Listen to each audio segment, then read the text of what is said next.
And Rick Santorum finding out what it's like to be the front runner when he becomes the target in last night's big GOP debate. The former Pennsylvania senator trying to defend against the charge that he has not been a consistent conservative. Our focus group weighs in on that.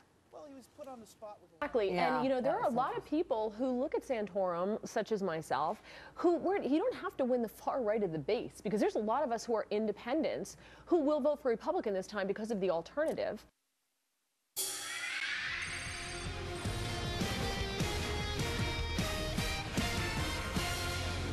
Well, newly minted frontrunner Rick Santorum, the target last night. In this, his first debate since surging to the top of the polls. The former Pennsylvania senator trying to defend against the charge by Mitt Romney and others that he has not been a consistent conservative. Take a listen. The idea that somehow earmarks during the time that I was in Congress were this thing that drove up spending in Washington, D.C. What happened is there was abuse. When the abuse happened, I said we should stop the earmarking process. I would put a ban on earmarks. I think it opens the door to excessive spending on projects that don't need to be done. I think there are a lot of projects that have been voted for. You voted for the bridge to nowhere. It would be a very, let's say, it would be a difficult task for someone who had the model for Obamacare, which is the biggest issue in this race of government control of your lives, to be the nominee of our party. Arlen Specter, the pro-choice senator of Pennsylvania that you supported and endorsed in a race over Pat Toomey, he voted for Obamacare. If you had not supported him, if we had said no to Arlen Specter, we would not have Obamacare. So don't look at me. Take a look in the mirror. I supported No Child Left Behind. I supported it. It was the principal priority of President Bush to try to take on a failing education system. And I have to admit, I voted for that.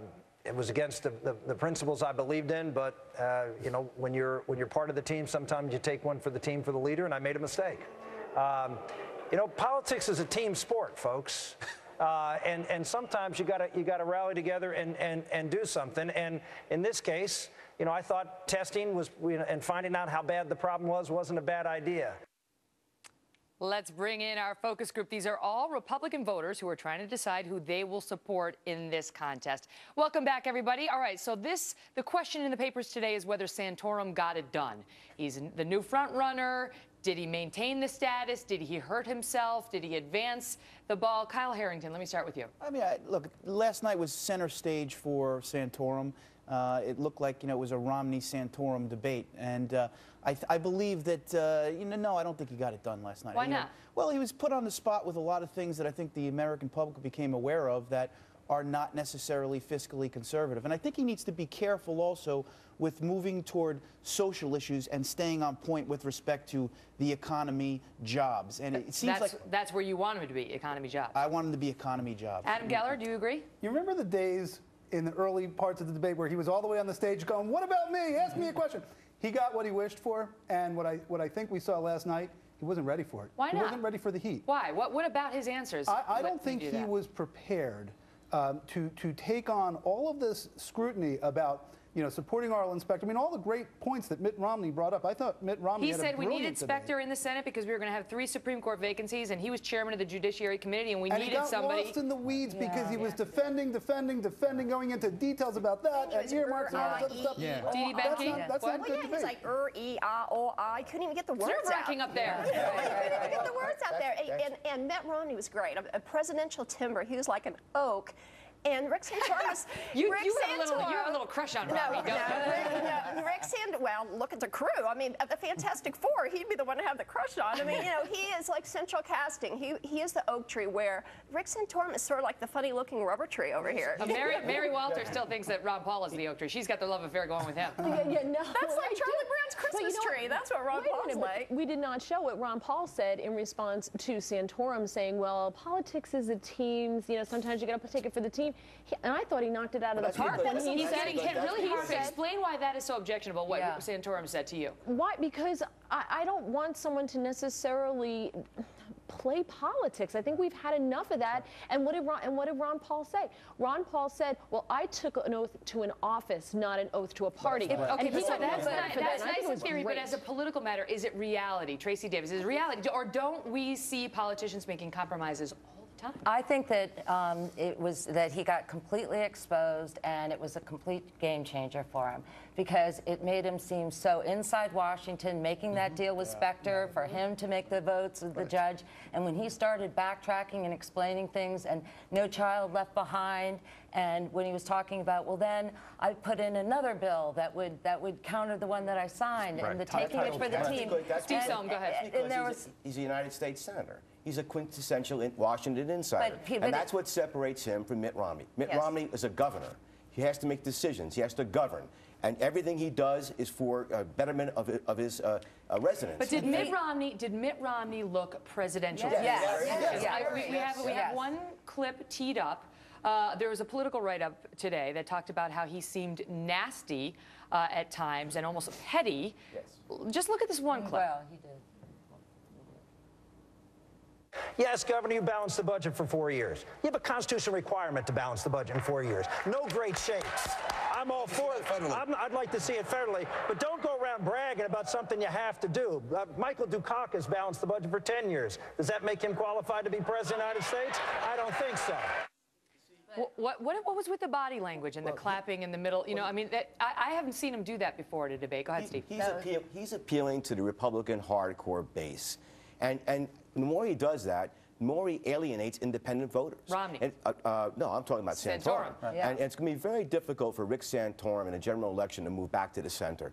And that's the problem that he has. He looks angry. He's coming off being angry all the time, feeding red meat to the base, like an angry dragon. Because the political write-up was saying that Romney was the one who seemed, they said, snippy and nasty. And at the end, John King asked him, what's the biggest misconception about you? And he didn't answer. And he said, are you going to tell us? And he said, you get to ask the questions you want. I get to give the answers I want.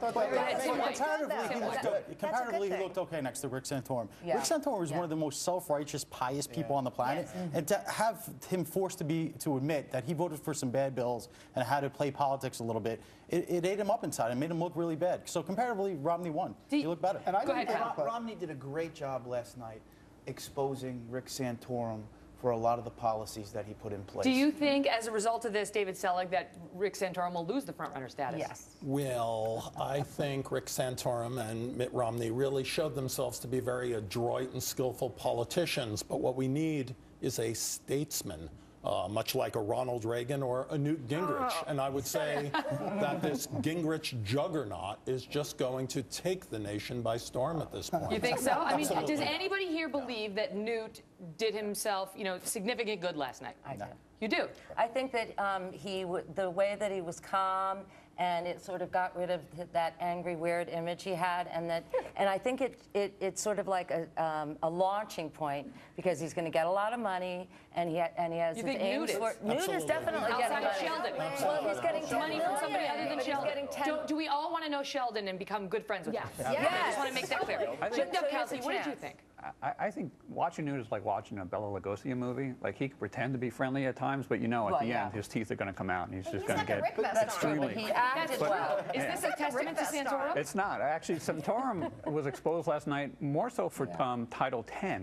I mean, you can't wear your religion on your sleeve and then justify voting for Planned Parenthood. So what I think he did last night... He was questioned about this, for the viewers who didn't see that, he was questioned about why he voted to support that. He said it was in a huge bill that had all sorts of spending measures in it. I didn't want it, but then I pushed for Title 20, which also had abstinence education. So at least I did something. You didn't accept that? No, because he compromised his morals. He's Catholic. He professes to be Catholic.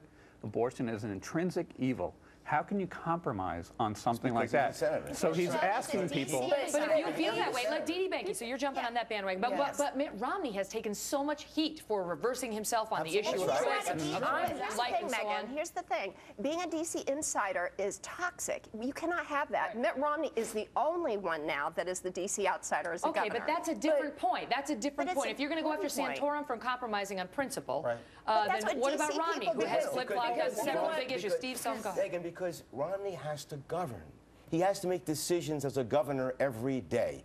His constituents expect him to do that. Didn't Santorum have to do that when he was a U.S. Senator? No, because Santorum never ran anything. He never was a CEO. He never ran a company. He never ran a state. That's the problem senators have when they run for national office. They have to make decisions, trade-offs all the time. Santorum is saying he had a compromise. The difference here, I think, Steve's point is that the compromise was one that is made by a D.C. insider. Taking one for the team, I'm going to vote against something I don't believe in. That's not leadership. That's right. And I think to Steve's point, there's a big difference when you're in the executive level. To go back to one thing that you said about Newt Gingrich, I think he did pretty well last night, but I think that is better for Mitt Romney. On that front, how they're painting themselves, consistency. Right, consistency. I want to play one of the most interesting answers of the night and get your reaction to whether the gentlemen were truthful here. Without caveats or explanations, please define yourself using one word and one word only. Congressman Paul? Consistent. Senator Santorum? Courage.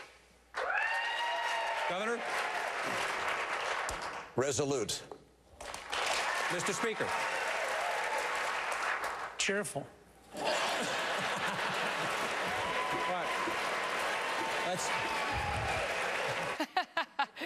That got a big laugh. Tim White, were they truthful? Again, it all comes back to consistency. If we're looking for a politically pure candidate and somebody that's been consistent, we have to really take a look at Ron Paul. I mean, he gets not a lot of respect here, and we started the show talking about him, but I think he needs some more consideration. What do you think?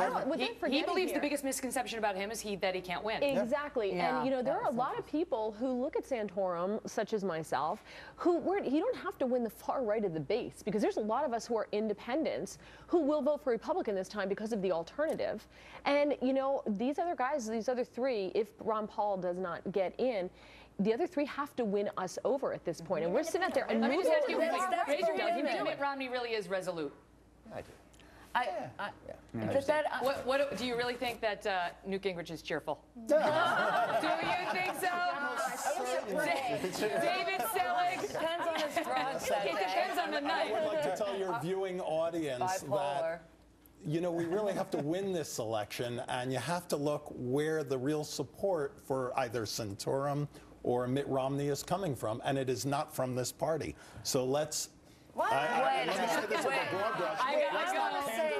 to leave it on that controversial point. We do have to get the independents. We do have to get the independents, and we do have to have a larger tent. And we can't go as far right as Santorum is. And I think this is great because it's a game changer. And I think Mitt Romney is going to win Arizona, Michigan. And I will let that be the last word. Independence. We need a bigger tent. And now I got to go. And that's truly the last word. Thank you all so much, panel. Pleasure as always. Thanks. Thanks, man. Thanks. And we're taking your thoughts on it right now at Kelly@foxnews.com. Agree? Disagree? Let us know your thoughts. And on Twitter as well. Follow me at Megyn Kelly.